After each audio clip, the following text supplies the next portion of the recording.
Good morning. This is DMZ America Podcast for Friday, August 7th, 2026. Coming to you from the left, I'm editorial cartoonist Ted Rall. And coming to you from the right, I'm editorial cartoonist Scott Stantis. Good morning, Scott. We're here to talk about a topic we've touched upon in the past and will no doubt revisit in the future. We talk often about the Civil War within the Republican Party, and today we're going to talk about the Civil War in the Democratic Party. Scott, I don't know if you had a chance to see this, but 2 days ago, earlier this week, there was a huge dramatic, obviously you know about this dramatic upset in the Michigan Senate race. Dr. Abdul El-Sayed defeated the corporatist candidate. He's a progressive, not a Democratic Socialist, but sort of Democratic Socialist adjacent candidate who ran successfully against Haley Stevens, who was backed by the entire Democratic DNC establishment. Everybody, all the big names, the big guns came in and campaigned for her. He had AOC and Bernie Sanders and people like that. But basically, the big opponent for him was money. He was outspent 12-1, mostly by AIPAC. AIPAC spent and lost $60 million in dark money. That was all spent on this race. He was anticipated to win by about 11 points. He won by about 1.5%.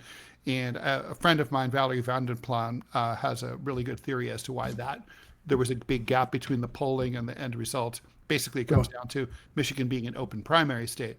But anyway, I expected the DNC corporatist Democrats to keep their powder dry for a couple of weeks while they figured out how to shiv El-Sayed.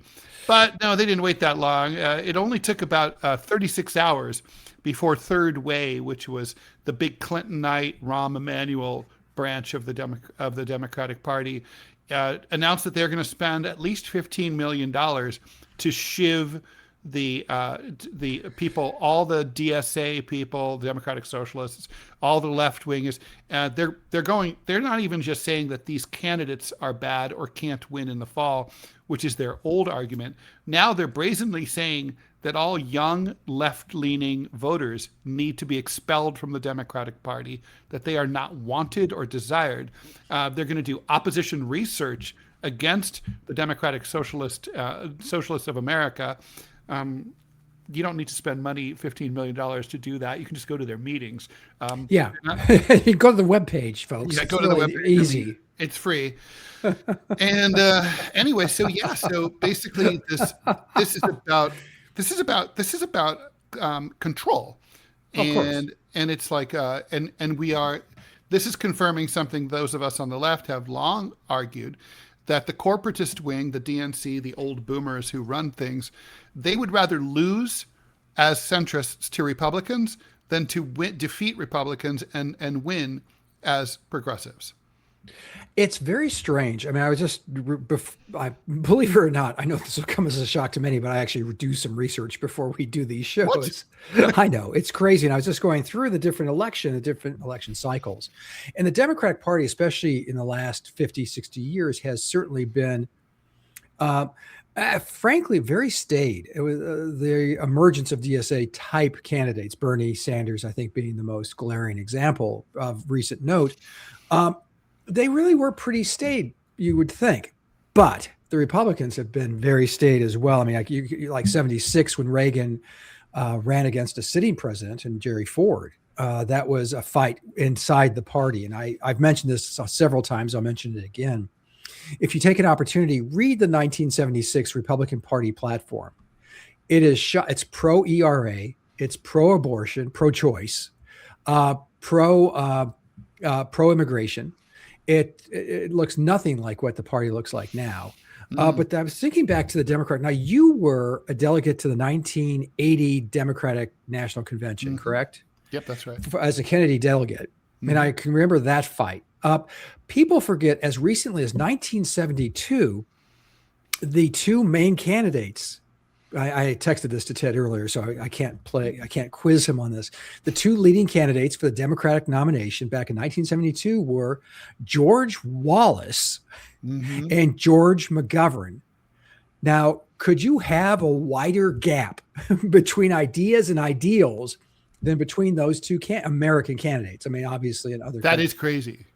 Yeah, it's nuts. And then Wallace, the assassination attempt in Maryland, and it took him out of the race. But up until that point, he had just won the Florida primary, which was massive. It was a winner take all.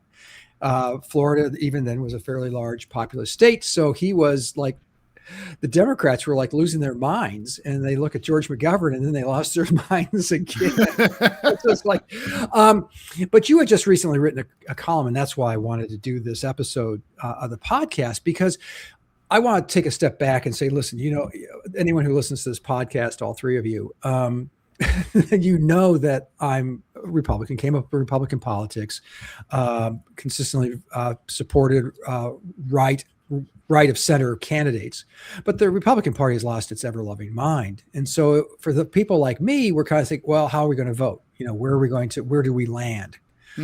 I could vote Libertarian. I like the idea of third parties and often do, but come on, have you talked to a Libertarian candidate for like Congress, Ted? They're like spaceships. I wish they put forward better candidates. They don't. So what's the alternative? It's the Democratic Party. And what would be a better alternative is to have this big tent. And that's really was the conclusion of your column, is just, instead of fighting them, instead of putting $15 million forward to try to discredit them, bring them under the tent. Say, you know what? There are some ideas here we can agree on. There are some that we're going to debate. That's what the Democratic Party, and that's what Republican parties have done for years, is that there's an internal bashing of heads and they come to some kind of consensus and they move forward and win and or lose elections. But now, I mean, like I said, the Republican Party has lost its ever-loving mind. I mean, I'm not sure if you watched the woman who won the primary. Oh my gosh, Ted, I'm having a mind fart here. For governor, she's a sitting senator. She's 73 years old because bless you. Goodness. Sorry about that. Big sneeze for such a little fella. She used the word conservative in every sentence. Mm-hmm. I mean, I don't know that. And I would challenge her and say what exactly that means. I don't think she could, other than I love Donald Trump.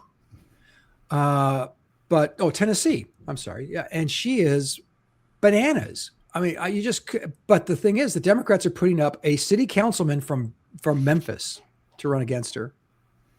I mean, there's a power base you can really rocket you right to the very center of Shelby County politics there in Memphis. So she'll win, and she will be in her 80s, and so that's where the Republicans are now. They've really kind of embraced the whole. I don't know. I'm going to be kicked out of the park. If I haven't already. But the Republican Party, Ted, correct me if I'm wrong, reminds me very much of the Democratic Party of the 1950s and 60s with George Wallace and Lester Maddox and all those assholes. And they're very strong in the South. You've got a guy running here in Alabama, where I live currently, Tommy Tuberville, also a U.S. senator, who doesn't live here. Oh my God. He's consistently rated as one of the dumbest senators there. So he's now going to become one of the dumbest governors because he's still leading in the polls here. He doesn't even live here, Ted. He got his ass fired from. Isn't there a residency requirement? Oh, Ted, laws. They're more. They're so cute. They are adorable, really. I mean, when I'm driving around, and I've talked about police officers, and I didn't used to rank on police officers. I think it's a tough job and I wouldn't want to do it. And I'm glad someone else does. But seriously, driving around now and you see cops driving at, on the side roads at 60, and they're driving like this. They've got their iPhone in one hand, they're texting with one hand and driving with the other, which is blatantly illegal. Could possibly go wrong. I mean, and it's just, so if they don't care about the law, why should I? So laws, schmaz. Come on, Ted. It's the 2020s. Get with it, man. So true.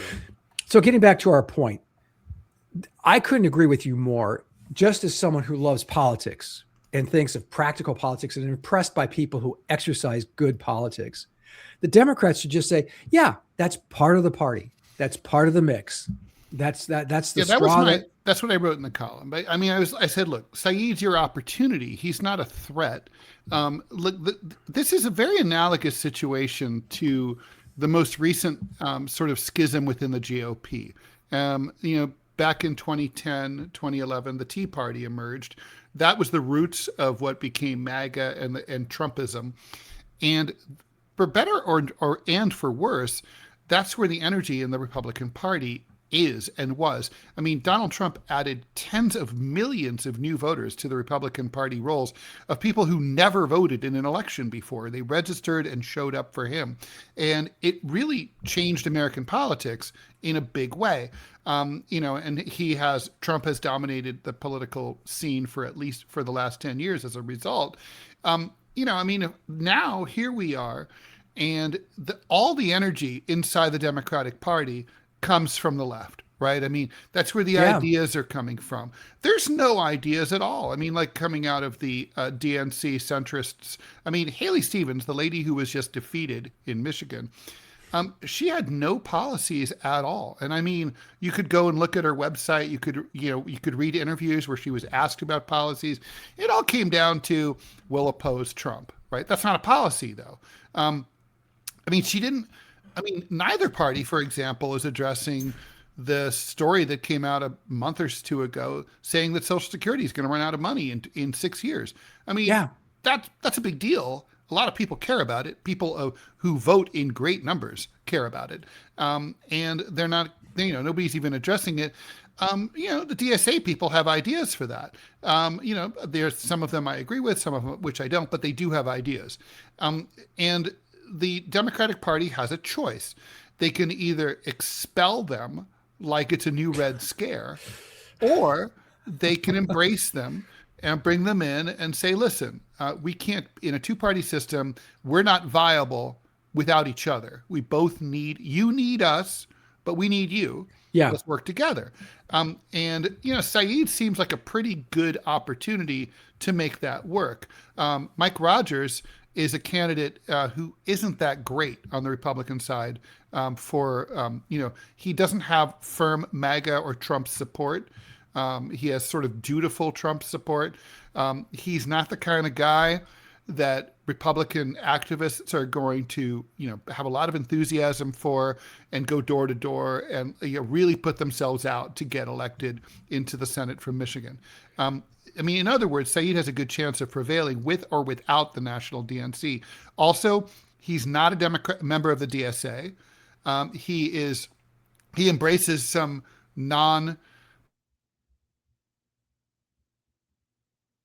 he's pro-Ukraine.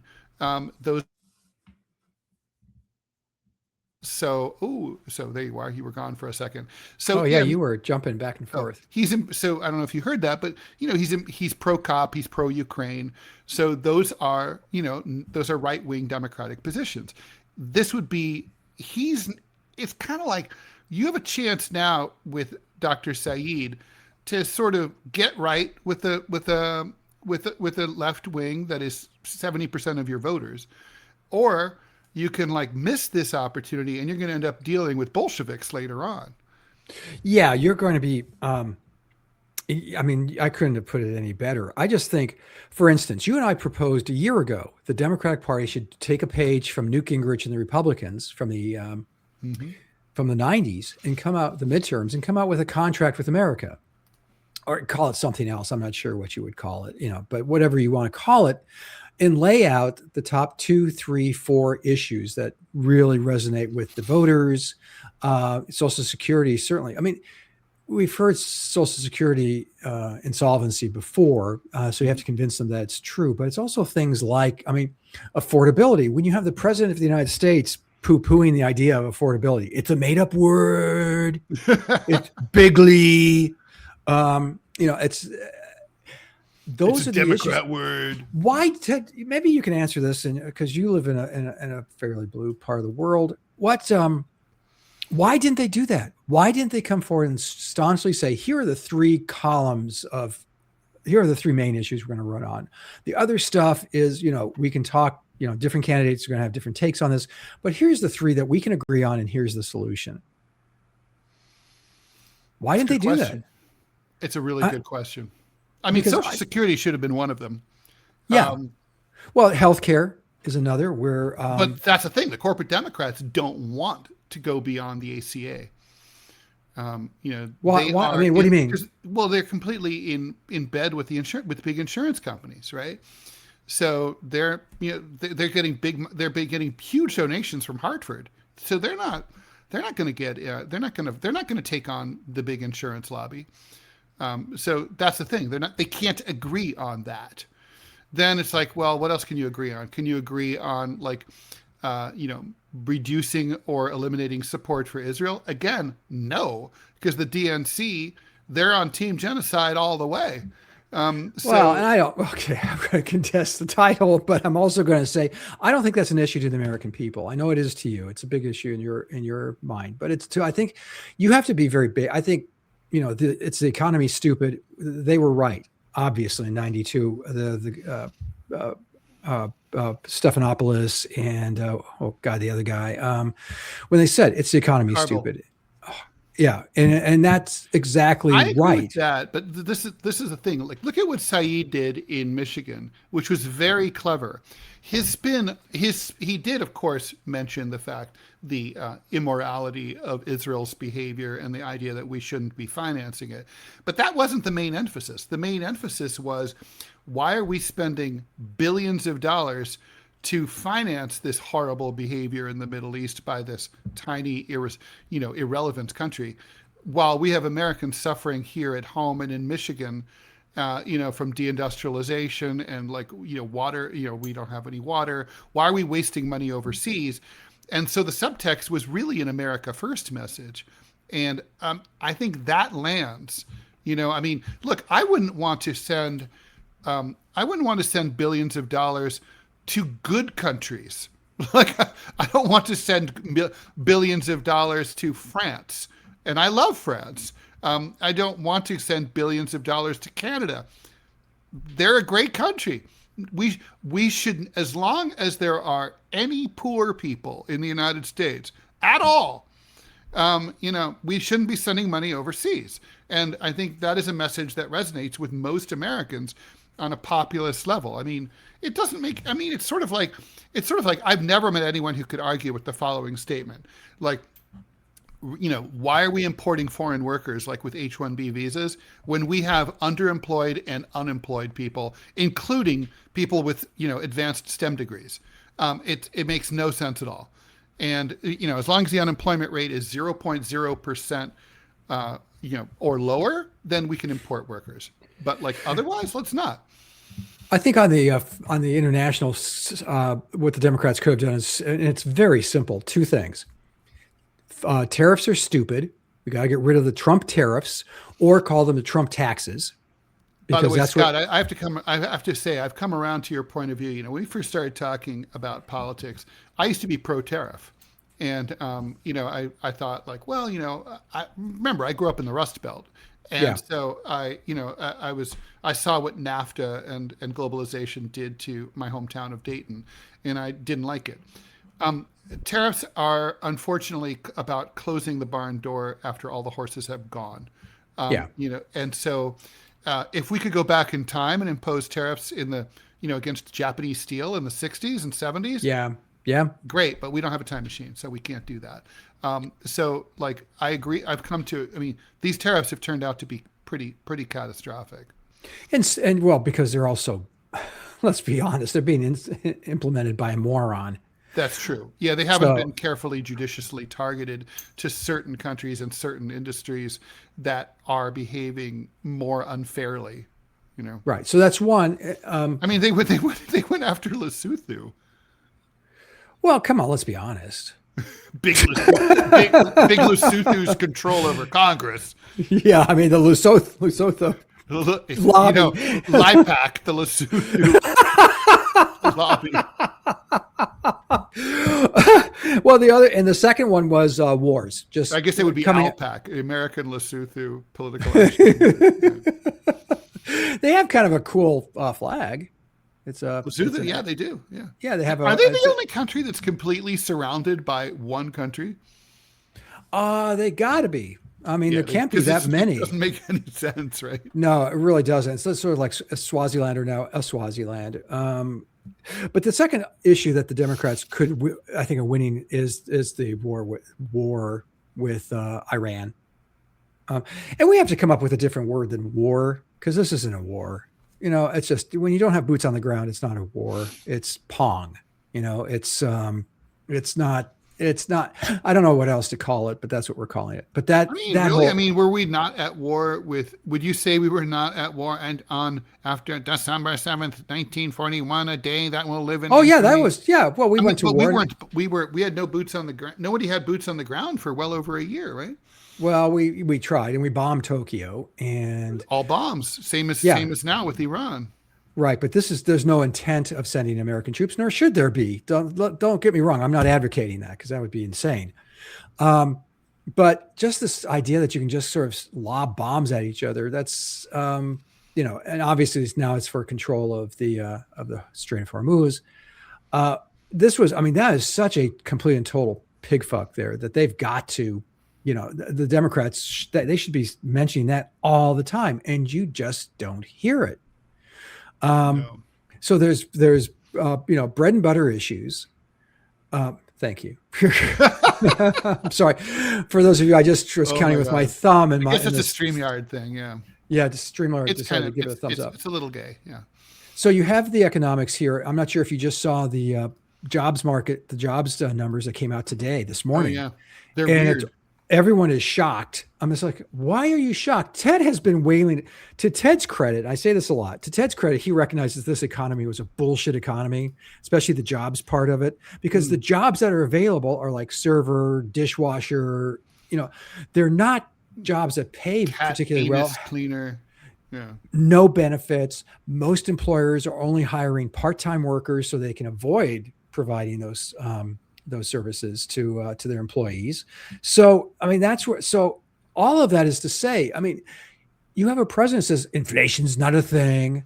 Well, fuck you. I went to the grocery. Yes. I went out to dinner yesterday with my brother. Everyone knows inflation is raging, right? Oh, my brother and his partner are here. The four of us went out to brunch, or late breakfast or early lunch, and $80 for, $80. Wait, there were four of you?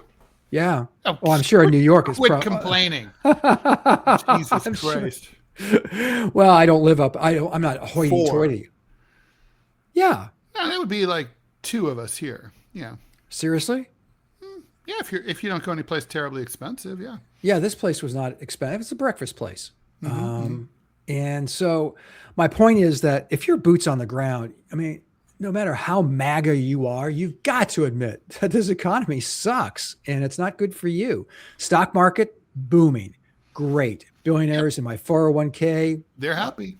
I could not be happier. Yes. But, not being a billionaire, neither Ted nor I made that sweet, sweet cartooning money you've heard all about. No, not so much.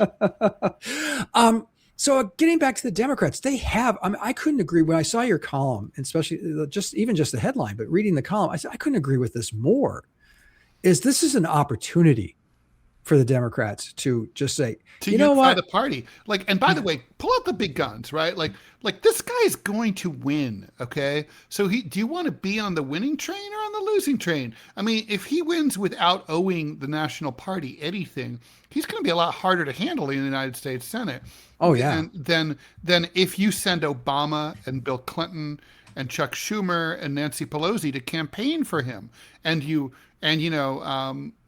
if they can somehow get AIPAC to fuck off. The problem is that AIPAC is now pouring in money for his opponent, Mike Rogers. It looks like it's going to be more money wasted. And by the way, I got to get back to my friend Valerie's theory. So I wanted to hear what you thought about this as a student of polling and stuff. So going into election night, the Real Clear Politics average showed El-Sayed for the previous 2-3 weeks ahead by as much as 16 points, but more like 10.2% on average on the night before. He only won by 1.5%. Michigan has an open primary. So the theory here is that a lot of Republicans who had an uncontested primary crossed party lines to go vote and sow mischief on the Democratic side. I always hear stuff like that, and it's always like, and then the numbers when they finally get, plow through the numbers they acquired during the exit polling, and that takes about 10 days. And it almost always, in my experience, comes down to it. That didn't happen, or it happened in such small numbers. People tend to go to the polls and want to vote for the person they want to vote for. Sure. They're not there to be a grand conspiracy for a Democrats or the Republicans. If there be a very high profile, watched around the world election, and there's nothing much going on your party's side, and it's election day, and all your friends and neighbors are going to vote, and you're in Michigan, so there's not that much to do. Maybe you'll just get up and be like, I'll go see the old ladies down at the church, and and vote. And there's nothing going on my side. Mike Rogers has it all sewn up, so maybe I'll cross over and vote for the derpy lady Haley Stevens. I just don't see that happening. In my experience, like I said, my observations have been that that just doesn't happen very often, and it's certainly not in the kinds of numbers that could close a 10-point margin. But so then how do you explain it? No, I was going to come back and ask what the turnout was in this election. The turnout was massive. Okay, so then potentially, I'm not sure what else was going on in the Republican ballot. There could have been other contested races for down ballot offices, and that gets people interested. But again, my experience is it's hard to do that. It's hard to go and fuck up the other guy's primary in open primary states. I mean, that's really. I mean, how else do you contest? I mean, here in Alabama years ago, remember Roy Moore, who liked to troll for teenage girls at the mall when he was an attorney. Well, everyone needs a hobby. And Doug Jones won by 1.5 points. Now, how do you explain, and the polling was all over the map on that one. But it looked like Doug Jones was probably going to win by 5 or 6 points. He won by 1.5. No one came in because that was a general election. And it was a special election, so it was the only election. No one snuck in and voted for Roy Moore to screw with the Republicans. Is it an open primary though? This was a special election, so they had the primary. Yeah, but it's not an open. Alabama's not an open primary state, is it? Yeah. Oh, it is. Well, it's weird. How much? What is the purpose? I mean, what is the fucking justification of an open primary? I mean, literally, this is to me like, the Kiwanis having a meeting, and I'm a member of the Elks, but I want to be able to hang with the Kiwanis without joining. Like, what? No, you don't get to just come over here. Like, I mean, I don't understand what is the. I mean, the only justification I've ever heard, which makes no sense to me, which means I must not have understood it correctly, was that it's sad when there's like nothing much going on in your party's primaries. So you should have a chance to participation trophy, and you should be able to go vote in the other party's primaries. Why shouldn't you be able to influence it? Because you're not part of that team. The whole purpose of a party primary is that the party chooses their nominee, not people from the other party helping out.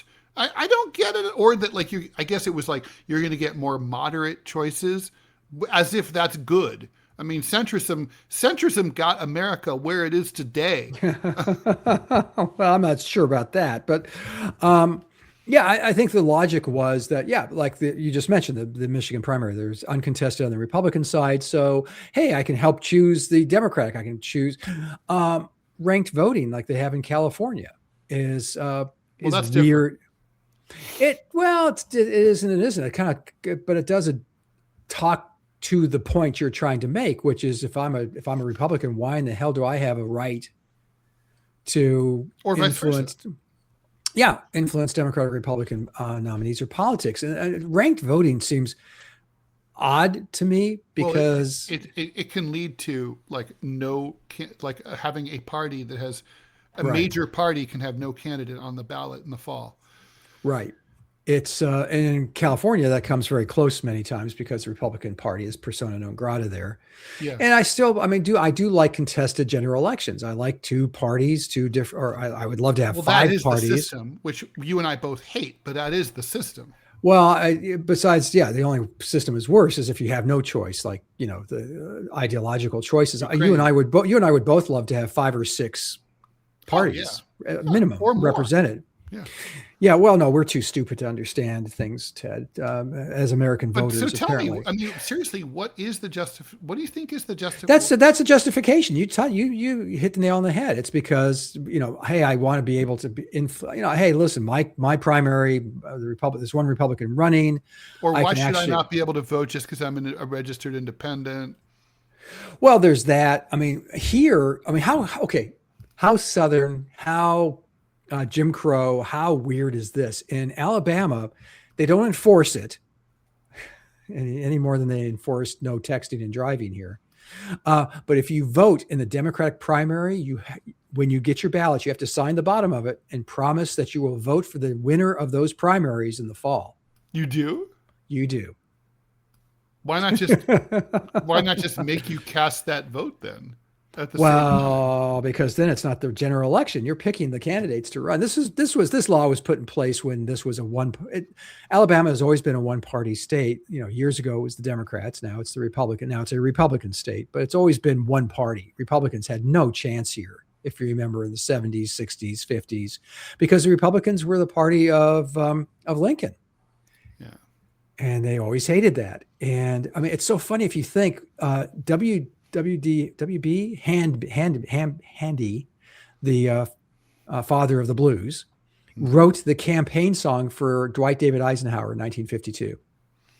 What year do you think was the last year that there was one of those corny campaign songs? Well, Kennedy. If you remember, you've seen that TV commercial. Well, he had I do remember that. Yeah, it looked like a Pepsodent commercial. RFK Jr. used one. Yeah, it had an internet ad that was based on that. Oh, right. He ran. Yeah. Right. I'd forgotten about that. So I'd say Kennedy did. I don't think Goldwater or Johnson 64. I think that was the end of it. And then of course 68 with Humphrey, and 68's another example, Ted, of when Eugene McCarthy is running, doesn't beat. People think he did. He did not defeat Johnson, but he came within a few points of beating him in the New Hampshire primary, and then Johnson. He would not have won. Won the election or won the. He would not have won the nomination. Well, you couldn't back then because they did have primaries. But even if you won all the primaries, Teddy Roosevelt in 1912 won the primaries. He won almost all of them, but the way the system was set up, it didn't matter. You go to the convention and the heads of the convention say, no, we're giving it back. We're giving it to Taft. Right. And the same was true back in 68. McCarthy was the last man standing. He ran. Then Robert Kennedy jumps in, wins a couple of the latter primaries. I think he lost Oregon, but he won California. And then, of course, the assassination. But Eugene McCarthy should have been the nominee. He was in the trenches that whole period, running the primaries and winning them. But this sounds familiar, Ted? Didn't like the cut of his jib, yeah. No, does this sound familiar? Yeah, the head of the DNC and those people said, no, we can't. Nope. We're going to have Hubert Humphrey. He would totally have been a DSA guy now. Yeah. Oh, yeah, absolutely. Well, think about in 76. Do you remember, does the name Fred Harris mean anything to you? Ooh, that's really vague. Yeah. Yeah, I know. Could it be a more generic name? Fred Harris. I know that there's a button somewhere in my collection. Yeah. He would have been a DSA. He was the Bernie of 1976. He ran in those primaries and he actually did pretty well, had a very solid numbers. He didn't, beat Carter or Udall. Or Frank Church jumped in later in the primary, and so as did Jerry Brown. So he didn't get those kinds of numbers, but Harris was, an absolute socialist from Iowa, where why wouldn't you be, one from there? Obviously, yeah. Obviously. Again, the Democratic Party said no, and they stomped down that candidacy. I mean, this isn't anything new. I was looking at some like here in it's the same old shit every time. It is 1980. We mentioned Teddy Kennedy run against Jimmy Carter. And he was, I think that probably destroyed any chances Teddy Kennedy had for any future run for the presidency. The Democratic Party was so furious at him for running against Carter, a sitting president. But the same wasn't true of course, on the other side, Reagan got the nomination in 80 after he had, 4 years after he had run against a sitting president. So, right. There's that. It can happen. I'm just, like I said, going down this list and then looking at 2016. And where it really got egregious, where Bernie was clearly getting momentum. Would he have won the nomination? I think it still would have been, if Hillary hadn't unleashed the hounds, I think it still would have been nip and tuck. It would have been very close. Certainly closer than it was. But when the superdelegates and what would have depended, and we come full circle now, is if there was a third way type, let's shiv Bernie, even though he's our party's nominee. They were making noises about doing that. They were like, if Bernie wins it, we should make sure he loses and vote, like either not vote or vote with the Republicans. For Donald Trump, which is, of course, what happened. Hillary, being the charmer that she was, far fewer. What was that number back then, Ted? Do you remember? It was 4 or 5 million fewer Democratic votes. Yeah, it was like 4 to 6. Yeah. Yeah, it wasn't quite the debacle that 2024 was, with 11 to 12% of Democratic voters staying home and sitting on their hands. They voted for the sofa. Yeah. Team sofa. That'd be a great campaign. Home entertainment system wins again. So going forward, I'm not convinced. Everyone is convinced there's going to be a blue wave this fall. I got to be honest with you, Ted. I'm not feeling it.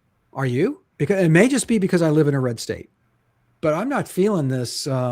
What should be, given the failures of this administration, in the House and Senate leadership, they should, if the Democrats had any kind of cohesive leadership, they should be cleaning up. This should not be a question. The president has 32% approval rating from Quinnipiac. And I think that's high. He should be. They should be. This should be 1974. They should be about to wipe the floor with the Republicans. Maybe not quite 1974, right? But that was amazing. But that, like somewhere, but not far from it, right? I don't know. Part of the problem is the Democrats refuse to try to nationalize the election. They refuse to come up with any campaign promises. Why? Explain this to me. I rack my brain over this. The only thing I can come up with is if you promise something, then that promise can be criticized. So? Do you think that's what it is? I think you're absolutely right. Yeah. Once you say something, you can be attacked for it. It's the only explanation I can come up with, Ted. It's fucking insane. No, it's crazy. That's what politics is. You say, and that's why the contract with America was so effective. They said, this is what we stand for. Don't forget, they didn't follow through on a third of that stuff, right? Because we don't have term limits. We don't have age limits. All the stuff that was also part of the contract. They did, and it was that half-hearted bullshit attempt to, should we, have term limits? No, yeah. Nobody? Okay, well, we voted. Nobody wants it. It'll be fine. Yeah, it was absolutely bananas that the Democrats haven't done that. Okay, fine. Don't take a page from the opposition, but at least stand for something. Honest to God, Ted, and maybe our listeners and our viewers can contradict me on this. That's fine. I just can't tell you what the Democrats stand for today. Can you? No. I literally, and what I mean by that is if they were to be elected, what could we reasonably expect them to do? I do not know. And I'm not saying that just to be a pill. I just don't know. I don't either. What are you going to do about taxes? Maybe the rich? Well, yeah. What are you going to do about prices? How are you going to make affordability? How are you going to bring prices down? Right. Hope. Fingers crossed. What are you going to do about Trump? And they know that that's not. Look, they just issued the censored part of the 2024 after action report and why they lost, right? And they didn't, so they just issued that. And it's basically very clear, like, people want ideas that are meaningful, and they just didn't get them from the Democrats. And I don't understand why that's hard. And you could even paint in broader strokes, right? I mean, you talked about the fear of having here's our policy. And can I be an old man for just a moment, Ted, do you remember yellow papers? Yellow papers. That's when campaigns would, during the course of the campaign, they come up with, mostly because it was printed on yellow paper and handed out to the press. They'd have policy stands like, okay, we see the monetary policy, the dollar is shrinking against the Lesotho coconut or whatever the hell they're. I'm sorry, I don't know what the Lesotho currency is called. Who knows? And you say, excellent, I'm sure. You came either with a yellow paper or a white paper. Yellow paper was generally just a policy position. White paper was like, deep weeds. Here's what this campaign stands for and what we will do. LOTI, the LOTI. Of course it is. Why wouldn't it be? God, what's the exchange rate? And it's subdivided into 100 cente. It is 0.062 to the US dollar. One loti is worth $0.62. $0.062. So 6 cents. So 16. There's 16 Lesotho. Yeah, 6 cents. There's 16 loti to the buck. So if you're on a fixed income, Lesotho is a place for you. Yeah, it could be. Could be good. Your dollar would go a long, long, long way. I bet it would. But whatever happened to those? I mean, when campaigns would issue policy statements, and like I said, it would be pegged to a very specific issue. Here's what I believe we need to do.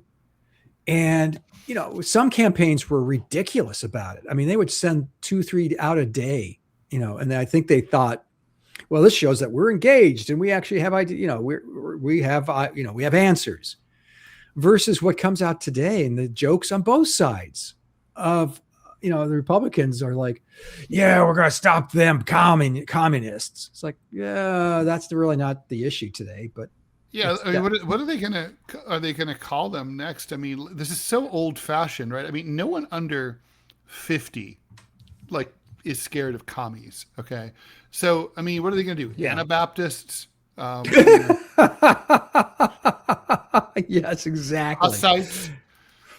It's sort of like the Mormon scare of the later part of the 19th century here. It's so strange, Ted. I just don't.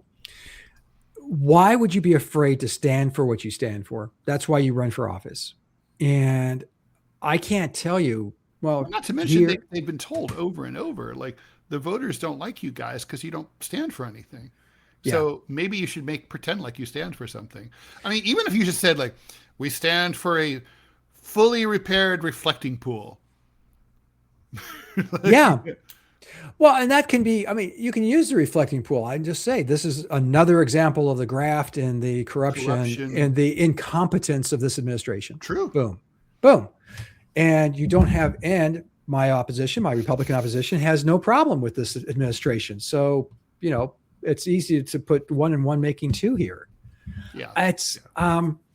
You can hear the frustration in our voices out there, I'm sure, because it would be so great if you had a party that actually led the way and said, here's what we stand for. Like, ideally, since we have 2 parties, those two both should lead some sort of direction.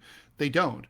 I mean, and right now with Trump obviously being a highly problematic president, and where we've had previous discussions where we wonder aloud whether democracy will even continue, whether there will be elections after this year, whether this election will be canceled, whether that happens or not. The mere fact that hundreds of millions of Americans wonder those same things tells you you're in a bad place, right? And amid that bad place, you would hope that the Democratic Party would feel a special responsibility to rise to the occasion as patriots. Oh, beautiful. To try to set things straight. Beautifully put. Yeah. just to say as America. caretakers, not even as ideologues, more just like, this is about saving the republic here. And it's not necessarily about pushing a liberal agenda, but we just have to like get back to normal, you know? And so again, yeah, normalcy. That worked great for Warren G. Harding and Coolidge in 1920. Remember, that was their slogan. I mean, Kamala tried to do it. The problem is she couldn't really sell normalcy because she didn't seem all that normal herself. No, but that's a problem. When you have a presidential nominee who seems lazy, that was such a strange campaign. Loopy. Yeah, just not really grounded in anything other than I want it.